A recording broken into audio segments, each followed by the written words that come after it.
This is Matthew Cratter from Trader University, and today I want to talk about how to survive Bitcoin's volatility. Hope you all had a good long Thanksgiving weekend, at least here in the US. There were really two types of Bitcoin holders over the weekend.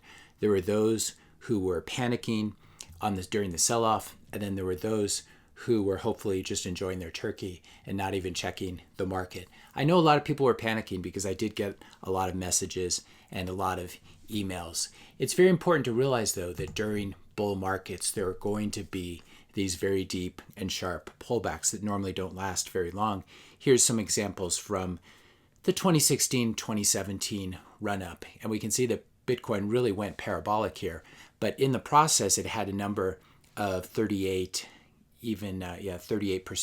drawdowns, which was much larger than anything we got over Thanksgiving. We can see here that Bitcoin closed in the high 18,000s right before Thanksgiving, and then as the liquidity disappeared going into Thanksgiving, fewer traders, fewer support, especially in the US, and fewer institutions dollar cost averaging, we got a very sharp sell-off. That was combined with some what appeared to be negative news that we'll talk about. But we can see here that now we're trading above where we were on last Wednesday. So if you hadn't been checking the market at all, you would actually wake up and see your position up. So I would suggest that this is the correct way to approach holding Bitcoin. You don't want to be checking the price all the time. In fact, you should never check it. The only time I check it is when I get a whole bunch of panicked emails and then I know that something is up. Those who'd never check the price of Bitcoin sleep well at night. And this seems like really obvious, stupid advice. But if you are a Bitcoin long-term holder, if you believe as I do that it's going to 100,000, it's going to 500,000, it's going to 1 million, you really shouldn't be checking the price. It's just going to freak you out. It's going to increase your cortisol levels, and it's going to make your life, your quality of life, much lower. Now, if you don't really get Bitcoin, if you're not a strong hand, then you shouldn't be in Bitcoin. It's not for everyone. And if it's going to make your life miserable, especially over holidays, you don't want to be holding it. What happens when Bitcoin falls is just like when we get crashes in the stock market. The weak hands sell out and the Bitcoin or the shares of stock are transferred to the strong hands. If we look at a monthly chart here, we can see that we're basically at all-time new highs. This is at least the Bitstamp quote. We can look at Coinbase as well. We are basically there, and we're finishing the month. These are monthly bars. We're finishing the month extremely in an extremely strong way. From this chart, if you're looking at this monthly chart, you wouldn't even see what happened over the weekend. That little dip. Now, I like this. I wanted to show you this animation, this GIF of the stock to flow model. The colored wiggly line is the actual price of Bitcoin, and the white line is the stock to flow price, which I've talked about in a lot of my videos. You can see it heading up to 100,000 here and eventually heading up to 1 million. So what we can see here is that this is what you should be focused on. You should be focused on where stock to flow is. You should be focused on the big picture, not really short-term volatility. I like this tweet from Adam Back talking about how often in Bitcoin bull markets you go up 100x from the previous low. So in 2015, the low from the 2015 bear market was 200, and then in the subsequent bull market you went up 100x to 20,000.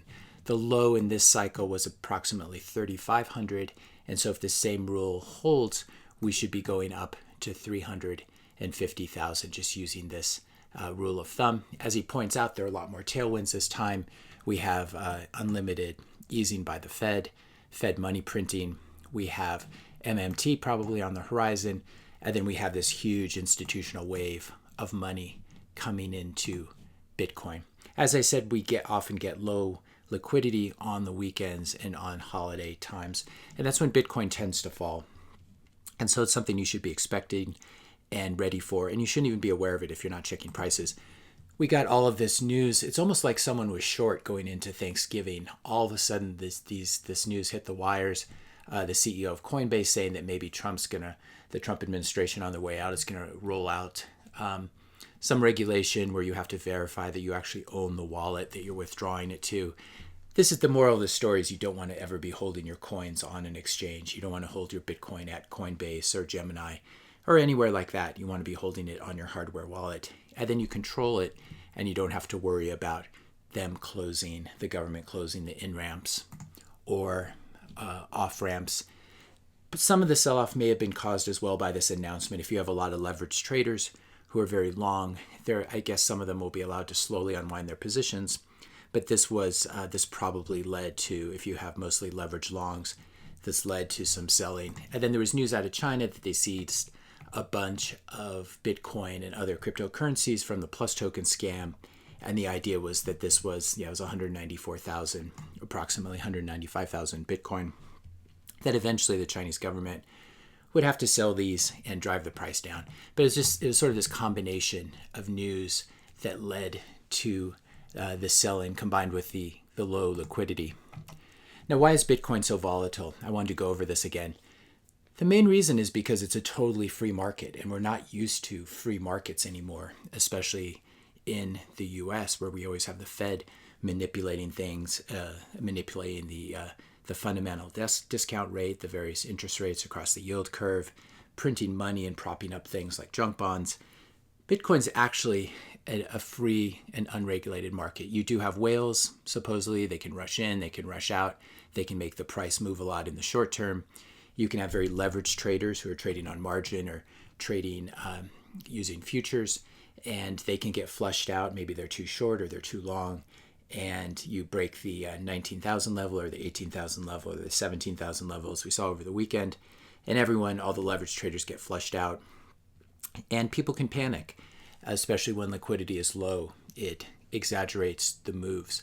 So it's important to remember that it is a free, unregulated market. People say it's manipulated by whales, but anyone who's ever traded very large amounts of money, I used to work for a hedge fund where we'd put on multi-billion-dollar trades, you know that you can drive the market up going in, but you're also going to drive the market down going out if you go too quickly, if you don't slowly move in and out. And so what really matters over the long term, whales can cause things to go up or down over the short term, but we can see that the stock to flow model has been a very good predictor so far. If you're finding this video helpful, be sure to hit that subscribe button and support the channel in that way. So why else is Bitcoin so volatile? Well, unlike most other markets, when you get increased demand for Bitcoin, there is not an accompanying increase in the supply. Its supply schedule is fairly fixed. You get a new block every approximately 10 minutes. Each new block produces, as a minor reward, 6.25 new Bitcoin. And so even when demand goes up, supply stays constrained. If too much computing power comes on the Bitcoin network, there's a difficulty adjustment, which makes it more difficult to mine these blocks. And so you still get only one block approximately every 10 minutes. Now, this is very different from what happens on Wall Street. If Wall Street sees that the public, especially retail traders, really are into weed stocks, marijuana stocks, or SPACs, these special purpose acquisition companies, whatever it is, maybe it's cloud computing stocks, maybe it's big data stocks, whatever it is, the Wall Street paper factories will figure out a way to issue more securities. Maybe it's ETFs, maybe it's bringing companies public more quickly, accelerating the timeline, etc. But if there's an increase in demand, Wall Street will make sure that supply increases. No one can do this for Bitcoin. The supply is constrained. It's very constrained. It's a very scarce asset. So those are the two reasons. If you're going to have a free market, and if you're going to have a perfectly inelastic supply, you're going to have to be content with high volatility. If you want low volatility, you can just have a manipulated market. The problem with manipulated markets is they do break at some point. Now, we have seen that Bitcoin volatility has come down over time. It should continue to come down as liquidity increases, as you get more widespread adoption, and then you get different holders who have different time horizons, who aren't all exiting and entering at the same time. So if you just have leveraged technical traders who are trading these big round numbers or trading the moving average or something, if they get stopped out, they're all going to get stopped out at the same point. But if you have longer term holders, as we're beginning to see, we just got news that that Guggenheim, Guggenheim's $5 billion macro hedge fund wants Bitcoin exposure. They just filed an SEC amendment to allow themselves to invest up to 10% in Bitcoin in the form of GBTC. And so when Guggenheim gets in, they are not going to be rushing out just because Bitcoin broke below 18,000 or whatever it is. And so as we get these different kinds of holders, especially institutional holders, pensions, endowments, institutional investors with longer term time horizons, this will dampen volatility, as well as having lots more derivative products, more options, more liquid futures on Bitcoin, and eventually a Bitcoin ETF, which is going to be enormous. A lot of people forget that Amazon and Apple, which are still somewhat volatile, Amazon more than Apple, these used to be very, very volatile stocks. Amazon would regularly go up or down 10, 20, 30%. It even had a drawdown of about 90, 95% from 2000 to 2002. And so if you have something that's new that's coming into the world that's hard to value, you'll have a lot of volatility as well. But then if you wait until that asset's no longer volatile, you will have missed out on its huge rise. So now Apple's not that volatile as a stock, but the run is basically over. The big gains have been made. And so you have to really go out on a limb when you're investing. If you invest in very safe, non-volatile things, you will not have the same potential upside. And as I said, assets that are manipulated to maintain low volatility so they don't wiggle around a lot are especially dangerous, because what can happen is the peg can break. The person or the institution that is manipulating the market and dampening volatility can be forced off the scene. We saw this when Soros shorted the British pound and quote unquote broke the Bank of England. You can get price jumps, you can get these big moves when the manipulation goes away. So for my part, I'm much more interested in free, unrelated markets that incorporate all of the existing information and price things rather than manipulated markets. So for example, the U.S. Treasury market is right now very, very high. Prices are high, yields are low, and maybe the Fed will be able to maintain that. Maybe they won't. But when you have manipulated markets, they're actually more dangerous. So price fluctuation is not risk. Risk is always fundamental. Now, the way I like to think about buying Bitcoin and holding Bitcoin for the long term is that it's like buying fine art or rare art. If you're a collector of Picasso paintings, you focus on just getting as many of them as you can. You're not constantly having them appraised and trying to think how much they are worth. And so I like this phrase I've heard a lot on Twitter: value your wealth in Bitcoin. You don't value your wealth by calculating how much your Bitcoin is worth in euros or yen or Australian dollars. You value it by just how many Bitcoin you have. In the same way, as you get more and more Picasso paintings, presumably your store of value, your net worth is going up. The same with Bitcoin. You should focus on how many Bitcoin you own. If you can't own a whole Bitcoin, that's okay too. Each Bitcoin is divided into 100,000 Satoshis, and you can buy as little as $5 or $10 worth of them. At some point, I expect one Satoshi to be equal to one Bitcoin, probably in the next 20 to 30 years, which means Bitcoin has a price of 100 million when it reaches US dollar parity. So if you're going to collect Bitcoin, focus on collecting Bitcoin. Don't focus on the fiat price of it in the same way you would do with any scarce asset. You just focus on getting your hands on as much of the scarce asset as possible. As part of this, needless to say, Bitcoin is so volatile that you really should not be trading it using leverage or margin unless you're really a super advanced trader. I personally think that you can make much more money by holding Bitcoin. That's why I don't trade in and out of it. If you know something's going to go up 100x or 200x, there's no way that you're going to be able to trade in and out of it and thus attain a higher return than that. There are very few stocks that go up 100x. That's why I think it makes more sense to trade momentum stocks, but to just hold on to Bitcoin. Don't try to time Bitcoin. You can time it over these long time horizons with these sort of 4-year halving cycles, and right now we're in the most bullish part of that cycle. But it's best to try not to time it. Don't ever check the price. It will just give you indigestion. Have a plan to get in. If you want to own Bitcoin, if you understand it, if you've done your research, if you've consulted with your financial advisor, probably the best way, and you can confirm this with your financial advisor, is to just dollar cost average in. People call this DCA. What it means is you buy a certain dollar amount or a certain euro amount every week, every day, every month, whatever your schedule is. So one example, you might spend, try to save an extra $100 every week, maybe not eating out or saving in some other way. Then you take that $100 and every Wednesday morning you buy $100 worth of Bitcoin. And when Bitcoin prices are down, this $100 will buy you a little bit more Bitcoin or a little more Satoshis than normal. When Bitcoin prices are up, this $100 will buy you less Bitcoin. So it's sort of a disciplined way of getting a good average price. You can also just go all in. That's a little bit more risky.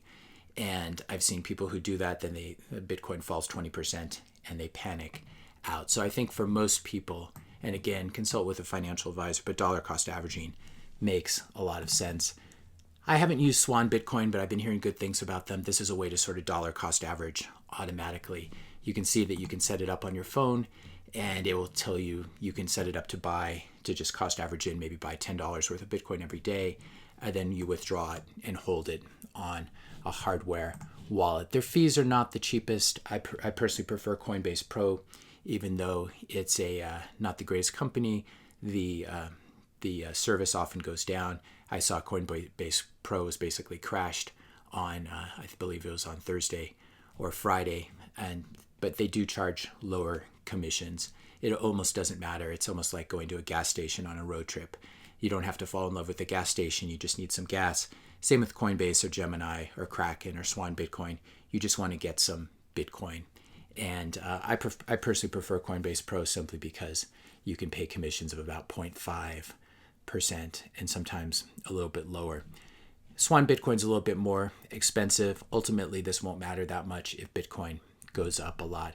And this will give you the discipline to slowly dollar cost average into Bitcoin. I'm not affiliated with any of these companies, obviously, not being paid or affiliated by them. And as I said, I've never used Swan Bitcoin, but have been hearing good things about it. We talked about how we've been talking about just this flood of money that continues to come in from institutional investors, Guggenheim's Macro Opportunities Fund being the latest. And then an amazing editorial by Neil Ferguson, who used to be a professor, I believe, at Harvard, and he's now at I believe he's at the Hoover Institute at Stanford, saying that Biden should integrate Bitcoin into the U.S. financial system. People who think that Bitcoin's going to be banned in the U.S. anytime soon just don't understand they haven't been paying attention. Bitcoin will not be banned anytime soon, maybe in 5 years from now when it's gone to $1 million per Bitcoin, but not now. We have various figures of the establishment, very widely respected people saying that, like Neil Ferguson, saying that Bitcoin should be integrated into the system. Finally, we can check in with Raoul Pal, who just tweeted that he is now selling all of his gold, and he's basically moving 98% of his liquid net worth into Bitcoin, some into Ethereum. For these new purchases, he was going to do 80-20. I'm not a huge fan of Ethereum. I think it's interesting. I like the DeFi experiments. I'm personally not comfortable having my money in it because of the move to proof of stake. I much prefer proof of work, which is what Bitcoin has and makes the system much more secure. So a lot of very smart, wealthy people here moving into Bitcoin. Raoul Pal is not going to be checking the price every 5 seconds.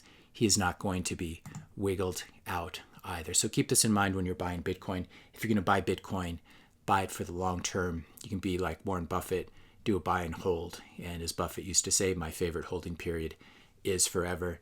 That also happens to be my favorite holding period for Bitcoin. If you found this video helpful, be sure to hit that subscribe and like button. Hit the notification bell if you want to be notified when I publish my next video. And let me know your questions and comments in the comment section below. Thanks a lot for watching, and I'll see you in the next video.